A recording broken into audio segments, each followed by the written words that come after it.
केवट उन लोगों को कहा जाता था जो अपनी नाव में बिठाकर लोगों को नदी पार करवाते थे। जब भगवान राम अपनी पत्नी सीता व भाई लक्ष्मण के साथ 14 वर्षों के वनवास पर निकले तो रास्ते में उनकी भेंट अपने मित्र निषादराज से हुई। भगवान राम को गंगा पार करवाने के लिए निषादराज एक केवट को बुलाते हैं। वह केवट भगवान राम को भली भांति जानता था। वह नित्य अपनी पत्नी समेत उनकी पूजा करता था। जब उसने अपने सामने स्वयं भगवान को सहायता मांगते देखा तो उसने समझदारी से काम लिया। आज हम आपको भगवान राम व केवट के बीच घटित हुई इसी सुंदर घटना का वर्णन करेंगे। जब निषादराज ने केवट को कहा कि वह अपनी नाव में भगवान राम को माता सीता व लक्ष्मण सहित गंगा के उस पार लगा दे तो केवट ने मना कर दिया। केवट ने कहा कि उसने सुना है कि श्री राम के चरण अद्भुत है, वो उनके चरणों की धूल किसी चमत्कारी जड़ी बूटी से कम नहीं है। लोग इनके चरणों की धूल पाने को लालायित रहते हैं, इसलिए मैं पहले इनके चरण धोऊंगा व फिर ही इन्हें गंगा पार करवाऊंगा। केवट के द्वारा यह हठ किए जाने पर निषादराज व लक्ष्मण क्रोधित हो गए, किंतु भगवान श्रीराम केवट का आश्रय समझ गए थे।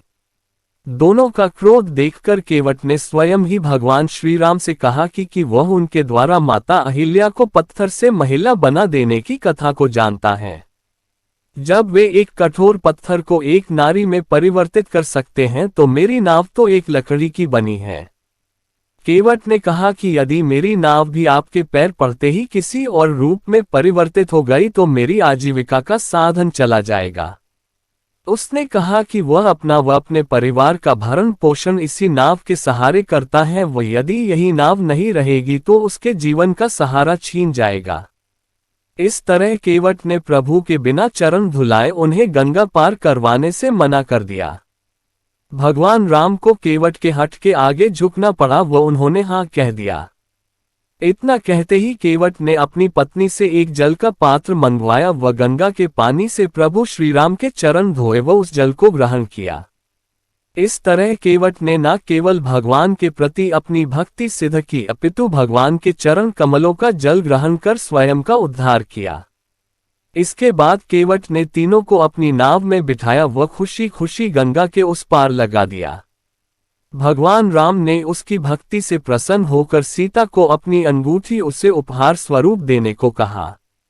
माता सीता ने अपनी अंगूठी निकालकर केवट को देनी चाहिए, लेकिन केवट ने इसे लेने से मना कर दिया। जब भगवान श्रीराम ने इसका कारण पूछा तो केवट ने उत्तर दिया कि जो व्यक्ति समान कार्य करते हैं वे एक दूसरे से पैसे नहीं लिया करते।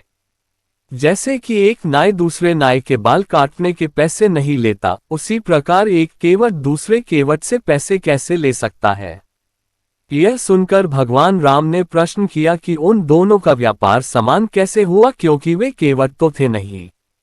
तब केवट ने कहा कि वह उनको अच्छे से जानता है। वह इस मृत्यु लोक में केवट की भूमिका निभाता है, तो वही भगवान श्री राम मनुष्य को जीवन मृत्यु से मुक्ति दिलाकर भव सागर की नाव पार करा देते हैं। केवट की इस बुद्धिमत्ता से प्रसन्न होकर भगवान राम ने उसे मोक्ष प्रदान किया। भगवान राम ने उसे मृत्यु के बाद मोक्ष प्राप्ति का वरदान दिया। मित्रों, श्री राम जी और केवट की कथा आपको कैसी लगी हमें कमेंट द्वारा जरूर बताएं। हमारे चैनल को सब्सक्राइब करें और वीडियो को लाइक करें। चलिए अब मिलते हैं दूसरी कथा के साथ, तब तक के लिए जय श्री राम।